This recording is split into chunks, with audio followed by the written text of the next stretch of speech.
Greetings, my family in Christ. I hope you're doing well. There's my angel light. It's too cold outside and possibly a frozen mix, so we'll just do this inside. And we're covering Zephaniah 3 today. And God is really condemning Jerusalem for their pride and turning away from Him, the leaders, the princes, everybody in Jerusalem. But it ends with God's promise to deliver them securely away from evil, those who have been driven out and those that have been wronged. God will make it right. And I was trying to find some commentary if this is about the millennial reign when God comes back in 1,000 years, or the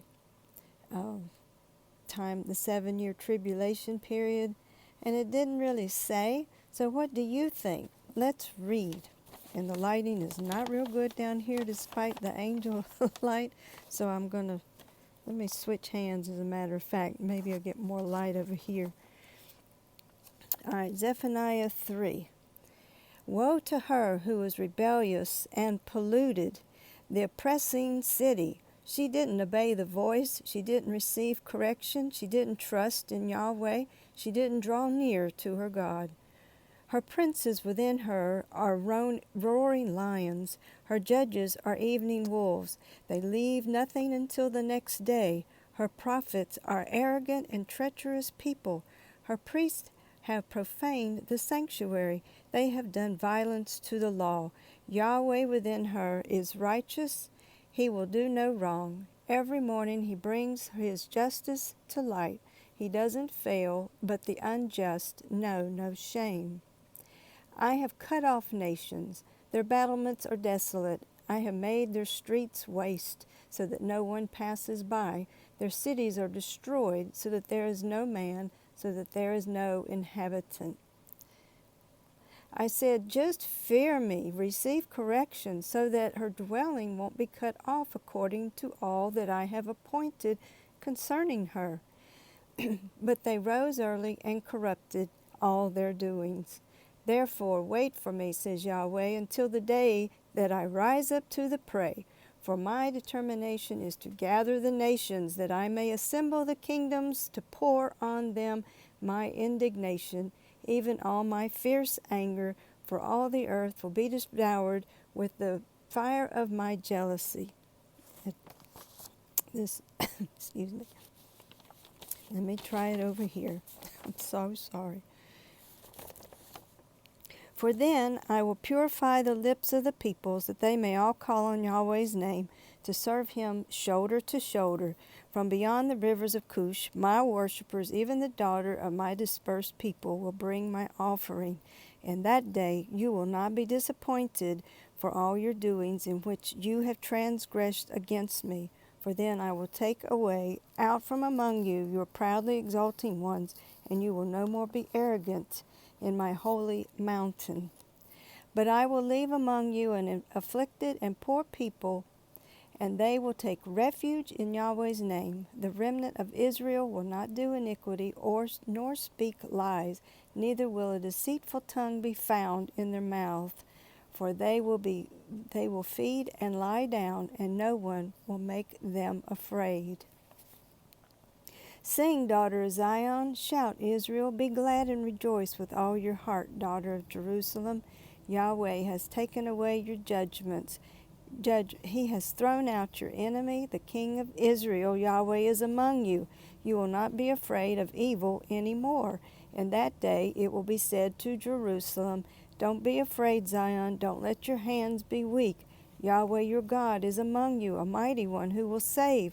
He will rejoice over you with joy. He will calm you in his love. He will rejoice over you with singing. I will remove those who grieve about the appointed feasts from you. They didn't want to walk up to the Jerusalem. They didn't want to walk up. They are a burden and a reproach to you. Behold, at that time I will deal with all those who afflict you, and I will save those who are lame and gather those who are driven away. I will give them praise and honor, whose shame has been in all the earth. At that time I will bring you in, and at that time I will gather you, for I will give you honor and praise among all the peoples of the earth, when I restore your fortunes before your eyes, says Yahweh.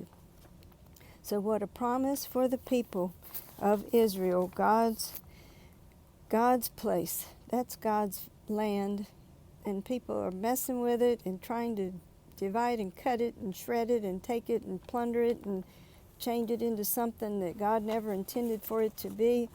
Put houses and beachfront property and amusement parks, who knows what. That's what the intent is. But the pride that God hates will be driven out, and the weak people will be brought back, the ones that have been driven away. We don't know what the future is, do we? And it's hard to interpret what God intended for what he's saying exactly, but the meaning is clear. Those that are weak will be restored. His land will be restored. And those with pride and have their greater grandiose plan, well, God's got a bigger plan. I love you all. I'm sorry for the technicalities here. It's not a very good program today. No squirrels. Oh my, I miss them right now. I'm going to have to go out in the cold, but I'll have to be bundled up and won't be able to take off gloves and all that stuff to do the devotion. So thank you for bearing with me. Thank you for your support and your comments. It means the world to me. I pray for each of you. I pray for your health and restoration. Just like in this reading, we will be restored, whether on this earth or in heaven. We will be with God, rejoicing and reigning with him. And what a day that will be. And I still didn't post that song. What is wrong with me? I don't know. I'll have to struggle to think about it to do it. It's not hard to do. I just can't think about it.